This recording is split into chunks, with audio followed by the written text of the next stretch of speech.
Mi nombre es Roger Marcelo Pérez Ulloa, nacido hace muchos años, 70, casi 61, en la Santa María la Blanca de Valdivia, que todos conocemos por Valdivia, en el hospital, en aquellos tiempos era el hospital regional. Mis padres fueron Alicia y Hernín, ambos de extracción sencilla, humilde diría yo, que empezaron de abajo y se constituyeron en una familia de 4 personas, porque tengo un hermano menor, Carlos Hernín, que es funcionario judicial. Yo soy profesor general básico con 43 años de trabajo ininterrumpido en la zona rural, en las montañas de Panguipulli. Increíble, 43 años. Ya estoy jubilado. Mi padre comenzó siendo obrero en la Patagonia chilena y uno de los camperos, como le decimos acá en el norte, lo puso en un barco de vuelta y le dijo que se venga porque si no se iba a morir en un mundo de tanta rudeza. Así que mi padre ancló literalmente en Puerto Montt, su ciudad natal. Allí se convirtió en obrero de una maestranza. Me contaba que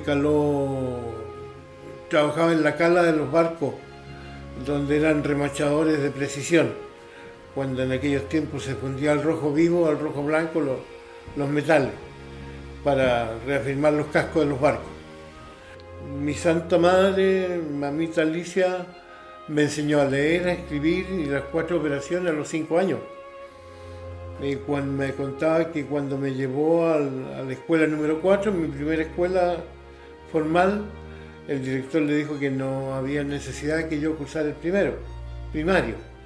Después ingresé al Liceo Armando Robles Rivera de Valdivia. Allí hice también parte de la primaria y me pilló una de las reformas educacionales donde se terminó el calificativo primario. Y se habló del 7º, del 8º año y de la educación media. Seguí siendo travieso, seguí siendo muy pícaro, excesivamente hiperactivo, descuidé mis estudios, fui un tanto rebelde también. El tío Roger tiene un sello de la moneda también, no solamente el cara. Y lo reconozco porque fueron picardías y travesuras y rebeldías de niño, de joven, en formación, digamos, uno lo comprende después cuando ya es una persona madura.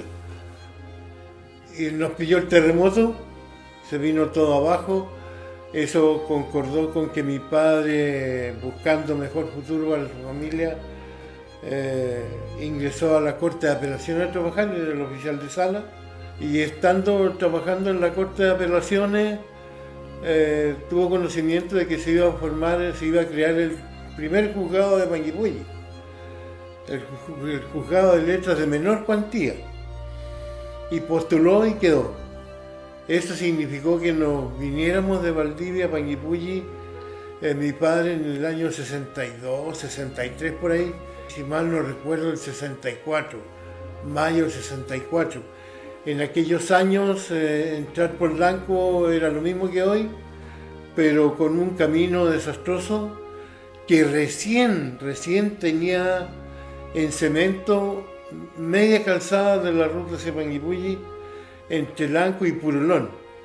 El resto era solamente ripio y hoyos o eventos, como se le dice hoy día. Y el viaje podía durar 8 horas, como 4 o mucho más, depende del estado que estuviera. Y me imagino yo que la ruta se abrió por la gran riqueza maderera que tenía Panguipulli en aquellos años, y todo se hacía a través de vapores. Llegaban las maderas al lago Calafquén y se venían unos camiones de marca Federal, me contaban, hasta la estación Calafquén, que nosotros conocemos como Guayahue. Y las otras maderas llegaban de los fundos de acá de la otra zona en el lago Panguipulli y se concentraban en el muelle, donde está una linda costanera y un buen embarcadero que ha tenido varios cambios. Era de madera en un principio, de hecho Un primo hermano de Olivia, de mi señora, trabajaba, era profesional de la escuela técnica, de la Universidad Técnica al día, en la parte naval. Y a él le tocó construir el primero y el segundo muelle de Panguipulli. Mira cómo van saliendo los recuerdos. Y yo tuve que seguir mi estudio. Ingresé aquí al Liceo Padre Sigifredo, cuando era un pabellón nomás. Hoy día es un tremendo plantel, un tremendo colegio. Ha cambiado muchísimo. Panguipulli era para mí un pueblo del lejano oeste, si lo puedo calificar de alguna forma. Lleno de palenques, lleno de cunetas, lleno de barro. En los taxis había muchos taxis, parece mentira. Todos tirados por caballos, eran carretones. Esa es la verdad. Habían carretones especializados que transportaban todo tipo de productos desde el pueblo hacia el muelle, del muelle hacia el pueblo, porque era mucho el cabotaje fluvial, turístico o de transporte sencillamente de la familia en el mítico Aenco y en los vapores de los fundos, el Bascuñán, el Santa María, el Adolfo, entre algunos que me acuerdo, el Avillanco. Como bien me decía una persona que conocí en la montaña, tío Roger me decía, todos se acuerdan del Lenco para allá, el Lenco para acá, pero nadie se acuerda que habían 32 embarcaciones en el lago.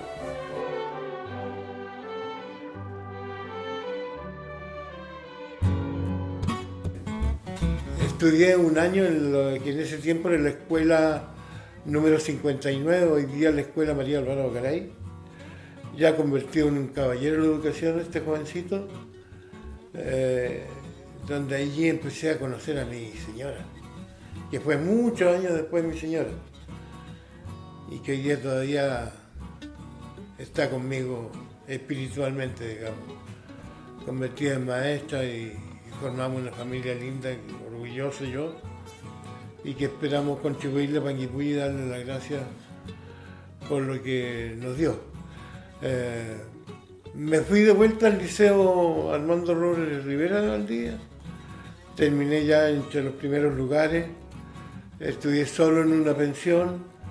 El cuarto medio, mi padre me preguntó qué quería hacer. Yo le dije, papá, quiero trabajar, estoy cansado de estudiar. ¿Cómo no? Pues joven, me dijo. La vida es suya, el planeta es suyo, súbase nomás. Pero de aquí para adelante, caballero, usted corre por su cuenta. Me pareció justo, me pareció correcto, honestidad por ambas partes, y trabajé en la barraca de don Pepe Hoffman, un antiguo vecino de Panguipulli muy conocido y que tenía su barraca al otro lado del muelle, yendo hacia el Teatro Educativo de las Artes, hacia la costanera, para la playa. Ahí trabajaba con un horario de 5 de la tarde a 5 de la mañana, con una hora de colación en la noche, donde me tomaba un café, una sopita rápidamente, y siempre andaba con una novela en los bolsillos y me enterraba en el cajón de la viruta para leer mientras terminaba la hora de colación. Y seguíamos trabajando. Mi pega era transportar una carretilla enorme que medía y pesaba no sé cuántas veces yo. Y cuesta arriba con una rueda de metal donde sacaba la viruta. Tenía una tremenda vitalidad de trabajo, de esfuerzo, de los estibadores que salían de los barcos de los vapores, perdón, no barcos, de los vapores, de las lanchas, perdón, que traían los vapores, con tremendos maderos, y ellos se ponían su tota y salían por los tablones que se cimbraban con el peso de ellos. Incluso corrían, hacían competencias, quién demoraba menos minutos o segundos en sacar sus maderas de las lanchas y cargarlas, estibarlas en los camiones.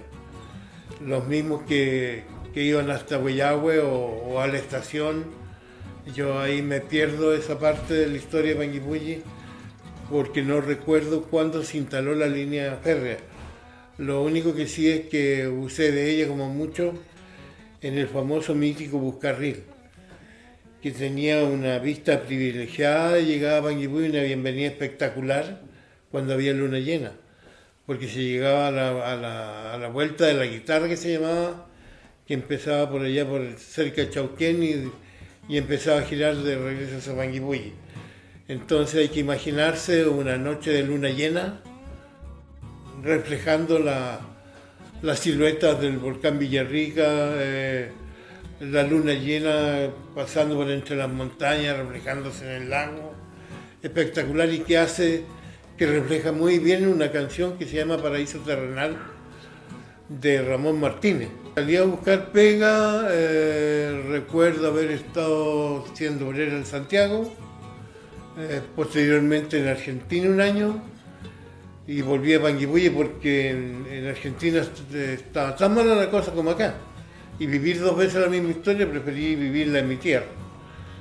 Y tuve suerte porque estuve solamente 1 mes sin trabajo, y como aún lo permite la ley, postulé y quedé seleccionado para trabajar en educación.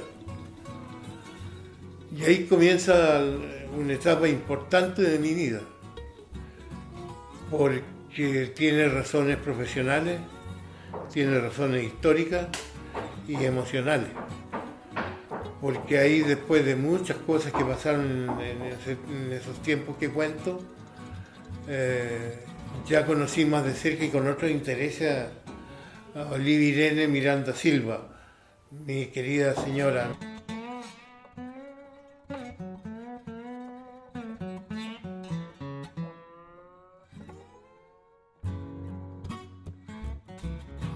Recuerdo que en uno de esos viajes a Panguipulli, por alguna razón tuvimos una reunión conjunta de profesores de la Fundación del Magisterio y del municipio de Panguipulli. Y yo premeditadamente me fui a sentar a su lado. Y ya le había escrito algo, le había avanzado yo, porque en aquellos tiempos lo único medio que tenía de llegar a la otra persona era por carta. Obviamente el teléfono era muy rudimentario, en la montaña no había dónde, así que las cosas eran chic to chic. Y el tío Roger, nada de perezoso, le contó las pequitas, le susurró algunas palabras y terminamos siendo marido y mujer. Construimos un hogar precioso, con mucho esfuerzo, porque tuvimos que aprender a vivir sin nuestros hijos, como le pasa a la familia moderna hoy día, porque Olivia trabajó aquí, en este lugar. Aquí ella fue siempre su directora, y directora también llegó a ser del Colegio Santa Isabel. Entonces para mí tiene una connotación enorme todo este entorno. Y aquí la empecé a pololear y aquí nos tuvimos que separar, porque yo trabajé los 43 años de educación rural, siempre entre las montañas. Quiero nombrar 2. Una, siendo líder muchos años de un grupo de profesores que nos reuníamos una vez al mes en una concentración de maestros que se llamaba Microcentro, donde intercambiábamos experiencias del mes para enriquecernos unos con otros, retroalimentarnos y conocer nuevas técnicas, qué sé yo, y rescatar lo positivo para bien de las generaciones que teníamos en nuestras aulas. Y en ese marco, en ese contexto, me toca conocer a una famosa persona arraigada aquí también, un fundador, don Fernando Lenicer. Un gran caballero, una persona muy bien inspirada en mi concepto por el crecimiento, el desarrollo y el progreso positivo de Chile. Ni siquiera de Panguipulli, de Chile. Me abrió sus puertas, nos convertimos en muy buenos conocidos, o muy buenos amigos, si se quiere calificar. Y él muy inspirado en contribuir a la educación. Que ganaron un proyecto en la radio emisora al servicio de la lectura y la escritura para la comprensión. Y eso significó que entraran un montón de elementos técnicos de aquellos años, el mini componente, el cassette que hoy día son parte de la historia en la tecnología. Y posteriormente, inspirado también en el mismo tema pedagógico, le conté a don Fernando de un proyecto complementario, bastante caro por lo demás. 2 de la Fundación del Magisterio de la Araucanía y 5 de la Corporación Municipal. Algunas que no tenían energía las dotamos de generadores. Una de ellas, la Escuela de Pilingüe de la Fundación del Magisterio, le entregamos un generador y esa escuela quedó de la nada con vela a luz continua. Otras escuelas tuvieron la electricidad interior de las salas, televisores, VHS en aquellos tiempos, no creíamos el hoyo del queque nosotros. Los chicos no habían visto nunca una película, un documental. Y postulé para ver este tema de la comprensión lectora. Se abrió la posibilidad en Barcelona, España. Y gané el proyecto. Estudiamos como nunca habíamos estudiado, contra el tiempo, y después nos comentaron los mismos españoles, los mismos profesores, que nos habían concentrado 6 meses en 6 semanas. Nos dieron como tambor apache. Y tenía colegas que venían de colegios, que iban de colegios de 4.000, 5.000 alumnos. O sea, no podían entender que hubiese escuelas rurales tan escondidas en las montañas y con casi nada de alumnos. Puedo comentar de que en este largo recorrido de 43 años, como dije hace un rato, estuve en el sector de Payahuinte, muy cerca de Chojuenco. Por ejemplo, en una caverna, no era ni siquiera una rancha, era una caverna. La sala de clases tenía la mitad del piso de tierra, la otra mitad de piso con madera bruta. Había sido pintada, amononada por una escuadra de soldados que pasaron por el lugar superior, de algún regimiento valdiviano. De Payahuite podemos venir hacia Panguipulli.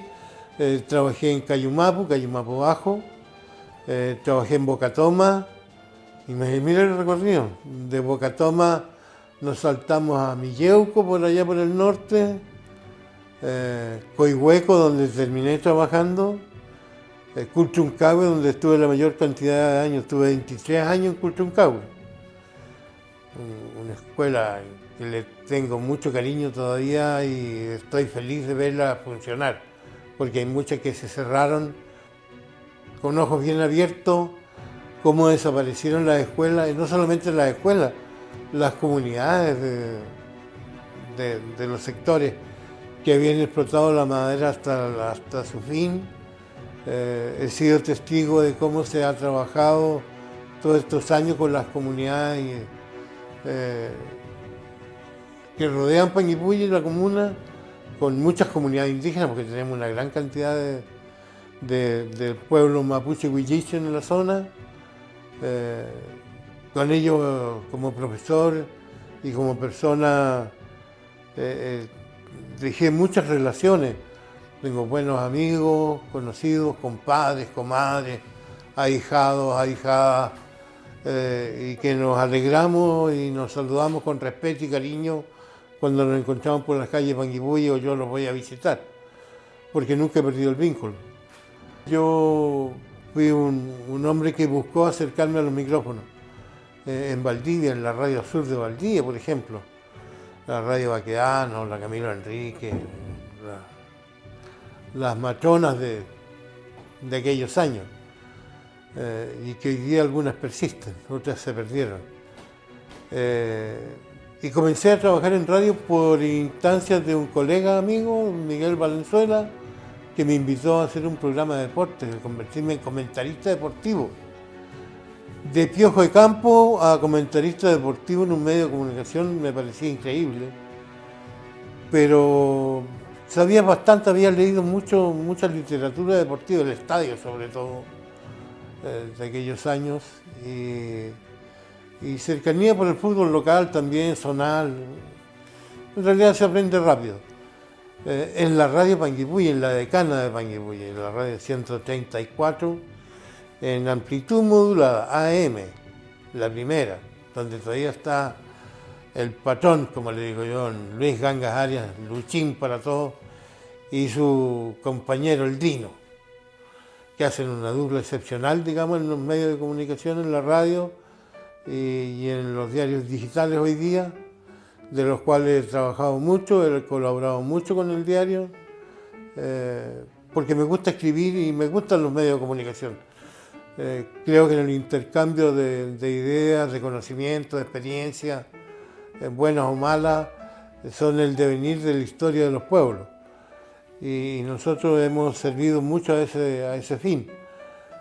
Posteriormente llega la segunda radio muy querida, la Radio Gusano. ¿Por qué me dices tú? Porque la Radio Gusano, porque se escuchaba en La Manzana nomás. Era pequeñita. Tenía autorización para trabajar con 1 kilo.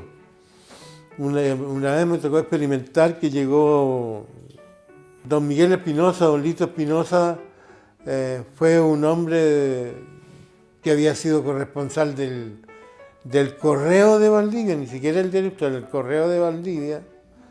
Después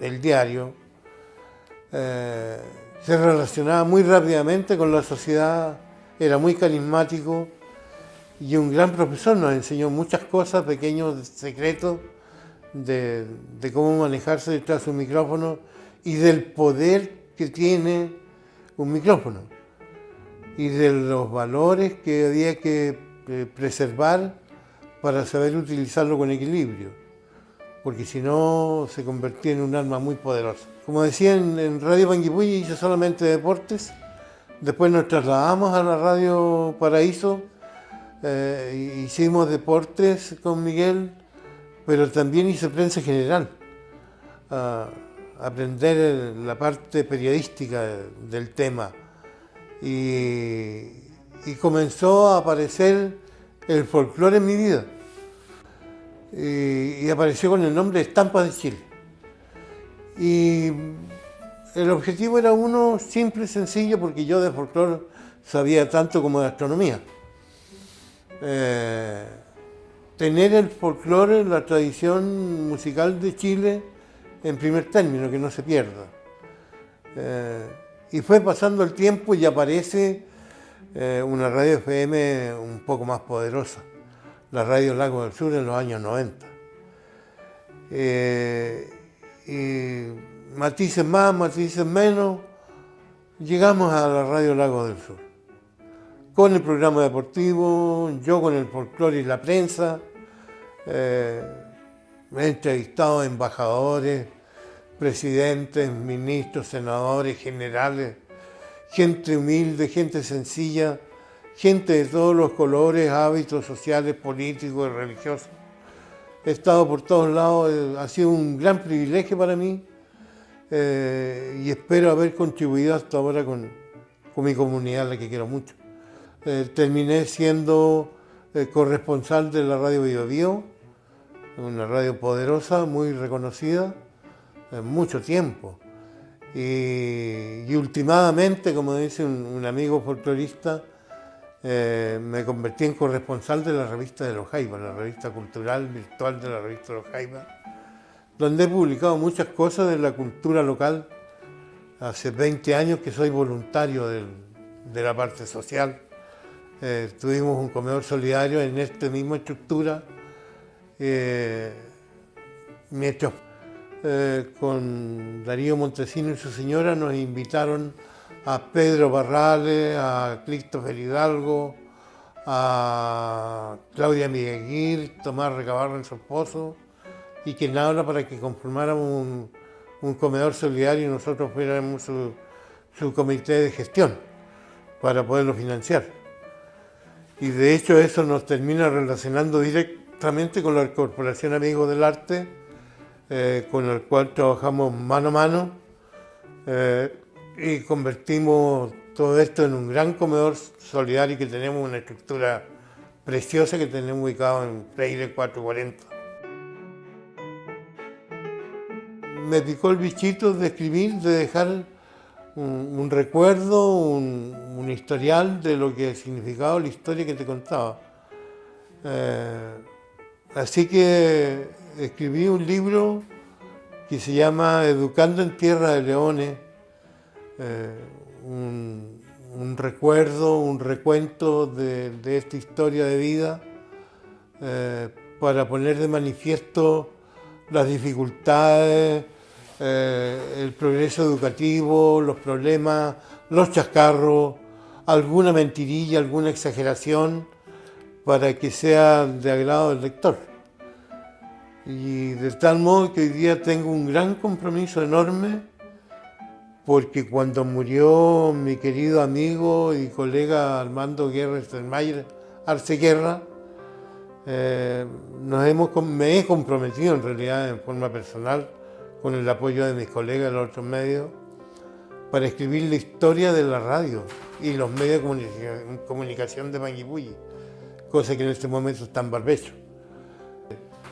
Este recuento que me parece muy válido porque son testimonios vivos de lo que ha pasado en este Panguipulli, que ha crecido enormemente, en el cual viví el ocaso de la explotación de la madera, pero también en el nacimiento de la conversión cultural y transformarlo en una comuna turística, en cómo darle lo que se merece a esta querida comuna que aprendí a querer, que he aprendido a vivir y que he aprendido a morir un poco, reconociendo que hoy día es cierto que me falta mi mujer, pero eso es irreversible.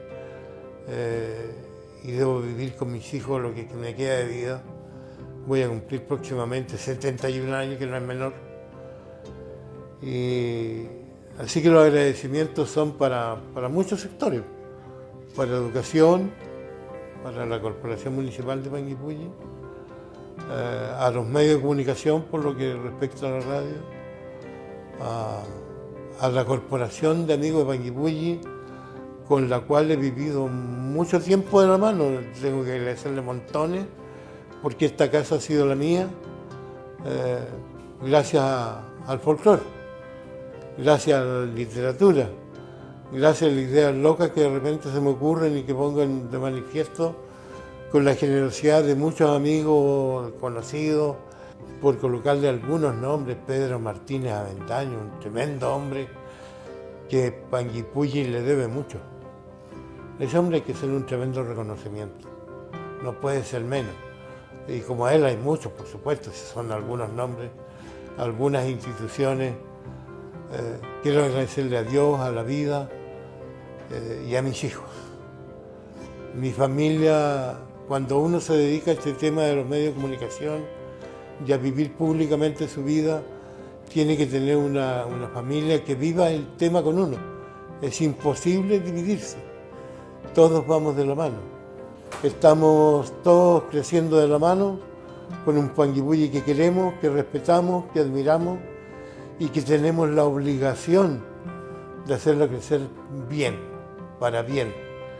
Deseamos que nuestros niños, nuestras generaciones presentes y futuras tengan lo que merecen para que este Panguipulli siga creciendo armónicamente y siga siendo reconocido en el mundo como lo es hoy día.